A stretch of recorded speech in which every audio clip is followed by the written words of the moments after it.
0 to 30 credits is the most critical time in the transfer process.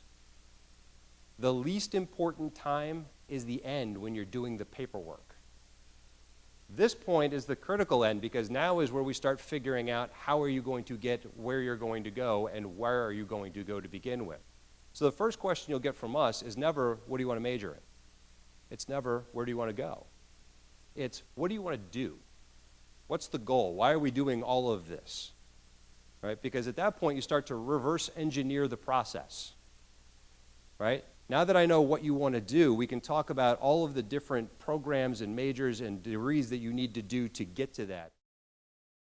You need to investigate the school, go beyond the name. Every year there's an article in the newspaper about some kid who gets into all 8 Ivy League schools. And my first reaction to that every year is exactly the same. That kid has a horrible guidance counselor. The 8 Ivy League schools are not the same. They are not identical. They don't do the same stuff. Dartmouth is in the middle of the woods. Penn is in the middle of Philadelphia. This is not the same kind of place. If you are applying to all 8 Ivy League schools, then you are applying because they are Ivy League schools and not because they are the right school for you. Transfer credit is financial aid. You've already bought it, you've already paid for it. Take it with you. The trick question in this process is how many of my credits will transfer. Never, ever, ever ask how many of my credits will transfer. Always ask how many of my credits will be used towards this degree. Your school, your job, your business is selling credits. It's essentially what we do as an institution, right? You pay us tuition, we give you credits when you pass the class, right? You're buying credits. Do I have any real interest in taking transfer credits from somebody else?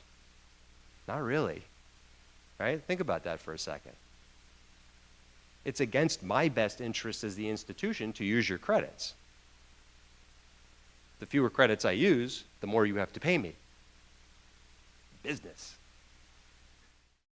How do you prove what you did? If they don't give you credit for your classes, if they don't give you credit the way you think you should get credit for your classes, they're not being used the way you think they should be used, how do you prove what you did?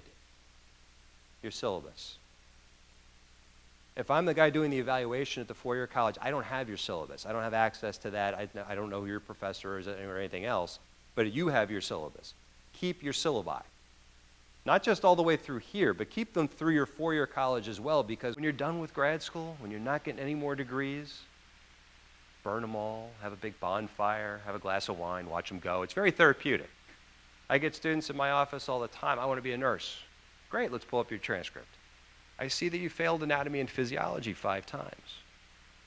You don't know where the needle goes. This is going to be a problem. Right? I had a student in my office who wanted to be an accountant, and she had taken 9 semesters of math to get 9 credits of math.